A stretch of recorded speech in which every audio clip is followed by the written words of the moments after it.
About 40% of adult Albertans have trouble fully understanding what they read. Thanks to Project Adult Literacy Society, though, help is only a phone call away. Monica and Mary join us to discuss some of the services they provide. Thanks so much for coming in this morning. A pleasure having you here. So how do you define literacy? Let's start with that, Monica.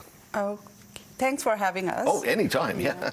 So literacy is generally defined as our ability to read and write, but it is nowadays also in the context you're using it. So it could be digital literacy, financial literacy. It comes in various forms, but at the base of everything is our ability to read and write.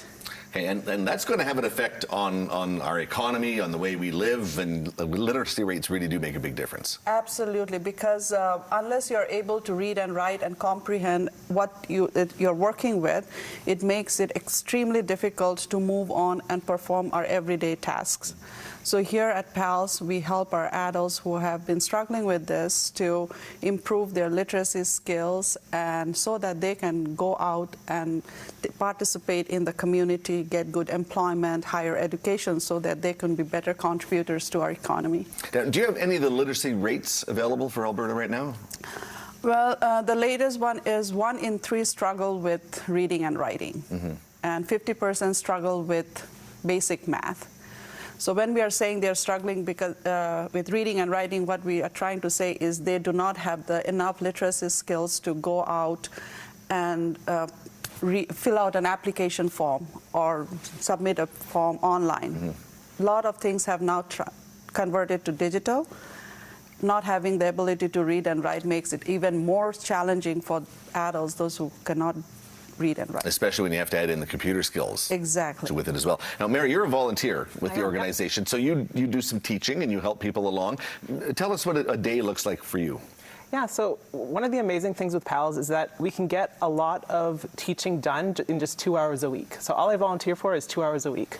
So a typical day is I come in, I meet with my learner, we have a little review, we have a little chat, a little sit down, because raising confidence of the learner is really a big part of everything that we do. And then we get into our lesson, I give them some homework, and then I don't have to see them again until the next week for another 2 hours. And do you notice people fairly excited about learning? Do they get really excited when they start to really grasp things and know that they're really moving ahead? Yeah, so that's my favorite part of volunteering, I think, is when they come in, they're really nervous. They've probably had really negative experiences with the formal education system, but then they come to us, and because it's a one-on-one situation, their confidence really quickly grows, and that's great to see. And they can accomplish their personal goals, like maybe helping their kids with homework, or filling out a form, like Monica was saying, or going to a restaurant and ordering from the menu. They're so excited when those things start to happen. Monica, obviously this is one of the biggies that you offer to help people out. What other services do you offer at PALS? Well, we are a literacy organization. The services that we have 4 pillars. We help adults who have English as their first language and still struggle with reading and writing. So we offer that program. We also provide literacy for English language learners, for adults who have been in Canada for many years and still struggle and are finding it hard to get back into employment or education, or even just for their daily lives. We also have basic math and digital. So anyone who has no skills or have very limited skills and are trying to improve them, PALS is there to help them, and it's free and it's one-on-one. So, and it's all done with excellent volunteers like Mary. What kind of challenges are you facing, like post-COVID? Everything kind of shut down. You didn't have that one-on-one communication time.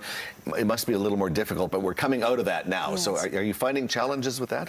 We are, in the sense, finding volunteers is getting to be difficult. People are still not sure, ready to get out completely. So those are some of the barriers we are really facing. But overall, I think the program is there. If learners are interested and volunteers are willing to help us, I think we are ready to take to the next step. Okay, I'll give the last couple of words to Mary. You are a volunteer. Yeah. If anybody's listening, what advice would you give to them if they're thinking about volunteering? Absolutely do it. It's so fun. You get to meet a whole bunch of other tutors that are all really confident and interested in literacy and math and digital tutoring as well. It's only 2 hours a week, totally worth your time, and I personally would love to meet you.